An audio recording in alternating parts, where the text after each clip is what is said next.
Uncle Wiggily and Old Mother Hubbard by Howard R. Garris.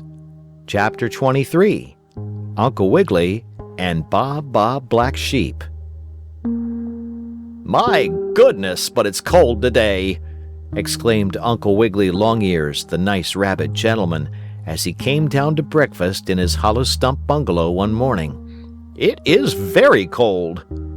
"Indeed it is," said Nurse Jane Fuzzy Wuzzy, the muskrat lady housekeeper, as she put the hot buttered cabbage cakes on the table. "If you go out, you had better wear your fur coat." "I shall," spoke the bunny uncle, "and I probably shall call on Mother Goose. She asked me to stop in the next time I went past." "What for?" Nurse Jane wanted to know. "Oh, little Jack Horner hurt his thumb the last time he pulled a plum out of his Christmas pie, and Mother Goose wanted me to look at it and see if she had better call in Dr. Possum. So I'll stop and have a look." "Well, give her my love," said Nurse Jane, and Uncle Wiggily promised that he would. A little later, he started off across the fields and through the woods to the place where Mother Goose lived, not far from his own hollow stump bungalow. Uncle Wiggily had on his fur overcoat, for it was cold. It had been warm the day before, when he had taken Diller-a-Dollar, the 10 o'clock scholar, to school, but now the weather had turned cold again. "Come in," called Mother Goose when Uncle Wiggily had tapped with his paw on her door. "Come in." The bunny uncle went in and looked at the thumb of little Jack Horner, who was playing marbles with Little Boy Blue. "Does your thumb hurt you much, Jack?" asked Uncle Wiggily. "Yes, I'm sorry to say it does. I'm not going to pull any more plums out of Christmas pies. I'm going to eat cake instead," said Jack Horner. "Well, I'll go get Dr. Possum for you," offered Uncle Wiggily. "I think that will be best," he remarked to Mother Goose. Wrapped in his warm fur overcoat, Uncle Wiggily once more started off over the fields and through the woods. He had not gone very far before he heard a queer sort of crying noise like "Ba, ba, ba." "Ha! That sounds like a little lost lamb," said the bunny uncle. "Only there are no little lambs out this time of year. I'll take a look. It may be someone in trouble whom I can help." Uncle Wiggily looked around the corner of a stone fence, and there he saw a sheep shivering in the cold, for most of his warm, fleecy wool had been sheared off. Oh, how the sheep shivered in the cold! "Why, what is the matter with you?" asked Uncle Wiggily kindly. "I am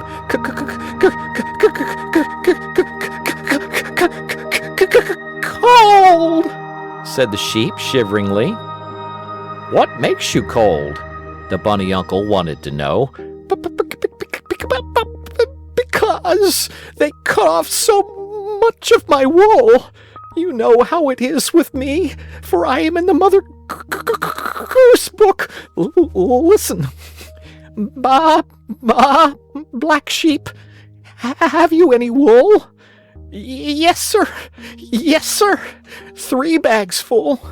1 for the master, 1 for the man, and 1 for the little boy who lives in the lane." "That's the way I answered when they asked me if I had any wool," said Baba. "And what did they do?" asked the bunny uncle. "Why, they sheared off my fleece, 3 bags of it.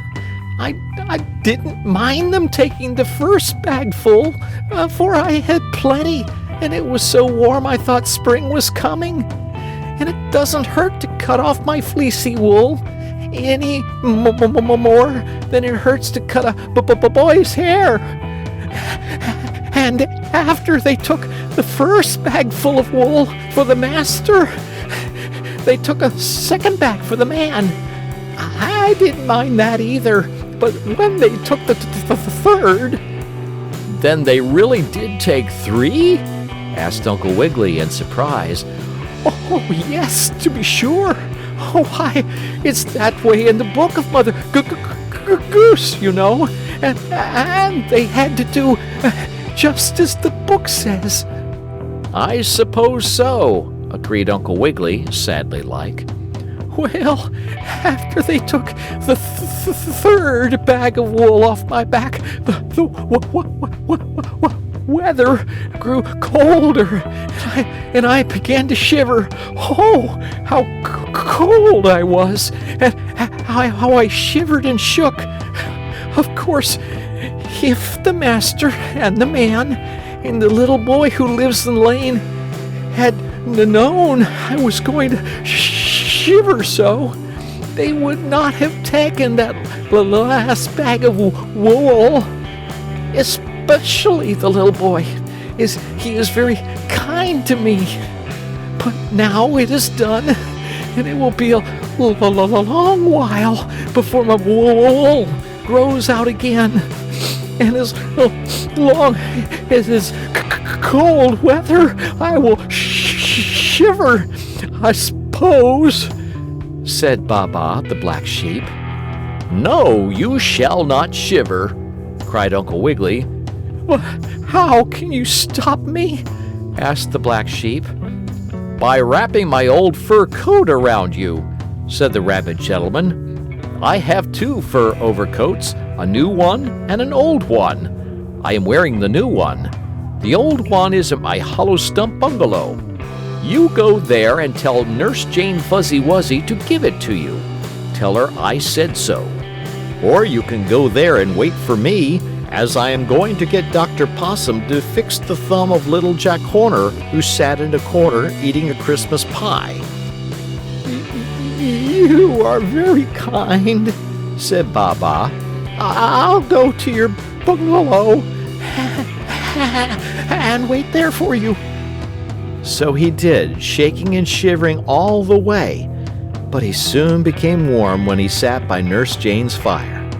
And when Uncle Wiggily came back from having sent Dr. Possum to little Jack Horner, the rabbit gentleman wrapped his old fur coat around Baa, the black sheep, who was soon as warm as toast. And Baa wore Uncle Wiggily's old fur coat until warm weather came, when the sheep's wool grew out long again.